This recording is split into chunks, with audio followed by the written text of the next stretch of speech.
There is an ordinance that says you cannot have chickens in the city of Rome. What are your initial thoughts about the ban on chickens?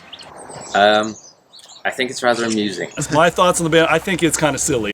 Well, You go first. let me think about what the best way to start that is. It's complicated. Yeah.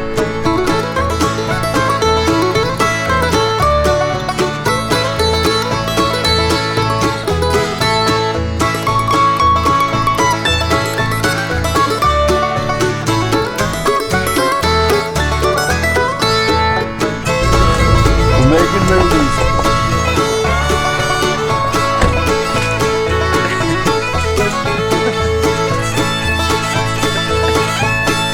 Pretty good.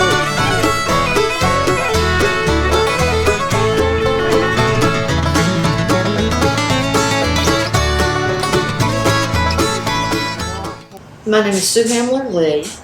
I'm a retired educator, and I have been serving on the Rome City Commission. This will be my 7th year. If you're going to have any chickens, if you're allowed to have them, you can only have 5. You cannot have a rooster, but it's illegal to have them without a special use permit. What that does, in my opinion, that keeps it from just basically anybody having them. One of the big ones that I voted against had to do with the footage of your property. 30 to me is almost an elitist vote. I think they're saying, oh yeah, you could have them, but you gotta have 30, which is like saying no, you can't have them. And we came up with, well, 10% of the acreage or lots in Rome are the only ones who have the 30,000. So the other 90% we're just out of luck. I'm Chris Lewis, living here in West Rome with... I'm Erin. Yeah. So we got our chickens in September of 2009, and for 3 years had no problems until our next door neighbor, under pressure from her daughter, she turned a complaint in on us. And they said, well, the only remedy is a special use permit. It means they don't have to grant you the permit even if you meet all of them, or they could grant you the permit if you don't meet some of them. So, we lost by 1 vote. But 4 to 5. 4 people voted in favor of us, even though we did not meet the requirement of the land. Yeah, they don't ever really intend to give anybody a special use permit for chickens in this town. They just put it in there to try to calm the situation down and to create a justification for, not giving the majority of us permits.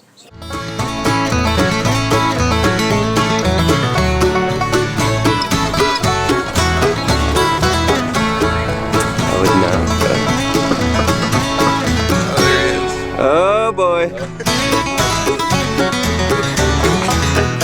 I'm Jack Olson. I was a philosophy major at Berry. I now run Seasons Harvest Farm.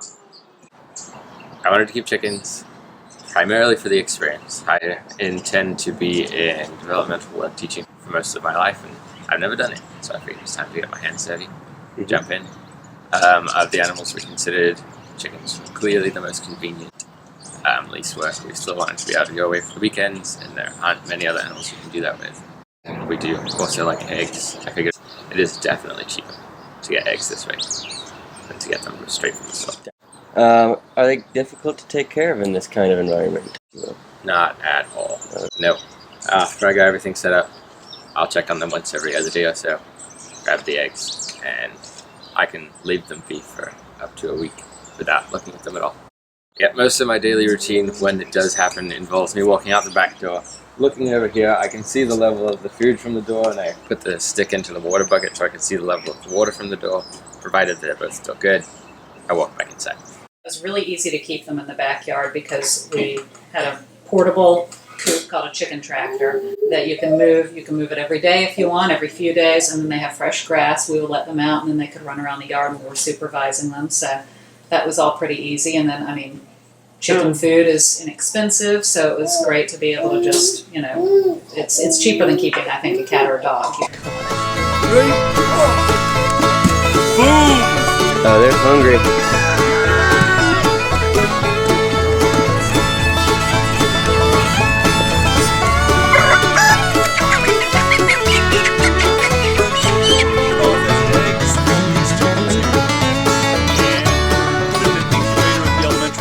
So there's all this food waste at the food pantry. It could very easily be consumed by chickens. Instead, it gets thrown into a compost. It doesn't ever really become good compost. But if we could feed chickens with that, then the chickens would be eating bugs around the garden and in the orchard. They would be disposing of wasted food. They would be fed. We wouldn't have to spend money on feed. And we would have protein in the form of eggs to put into the food pantry. The other part of this is, if people had the ability to raise a few chickens, a few hens in their backyard, then they would be also alleviating the burden on the food pantry. When I was a child, we lived in town, but Dad plowed up both yards and we had a garden and chickens.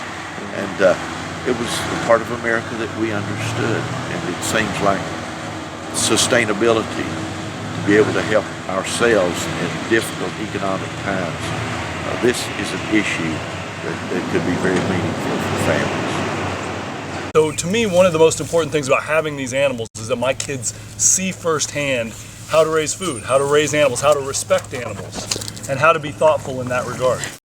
We get so far away from what basically is happening. We buy the eggs at the store and that's it, and where do they come from and all that.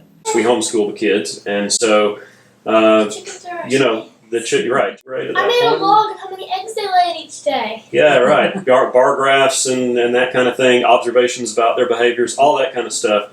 But to say that chickens are noisy and they're dirty and they carry diseases, it's just not right. There was it 4 diseases that I can think so. transfer, they're contagious from fowl or poultry to humans. Contrast that with how many? Over 20 for cats and dogs. It is pretty ridiculous. I mean, if I had a dog, everybody would know it. But I have chickens and nobody does. And I think that there probably should be requirements on restraint. Mm-hmm. But particularly in this setting, and most settings, chickens can't fly more than 4 foot up most of the time. Mm-hmm. And so if you've got a fence, you're fine. They're not going anywhere. To learn about ourselves, it helps to learn about animals. And chickens are no different.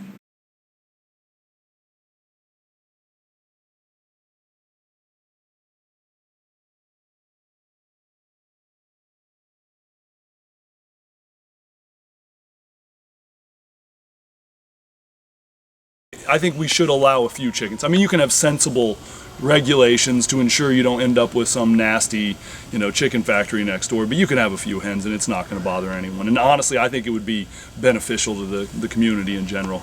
Little kids can come over and help feed. If any of the neighbors had food waste, they could just send it over there instead of throwing it in a landfill and releasing methane into the air. Feed that stuff to those chickens, and then maybe the neighbors would give you eggs in return. So I think it can create good community relations also. I have a genuine interest in not only the animals themselves, but the effects that they can have on people.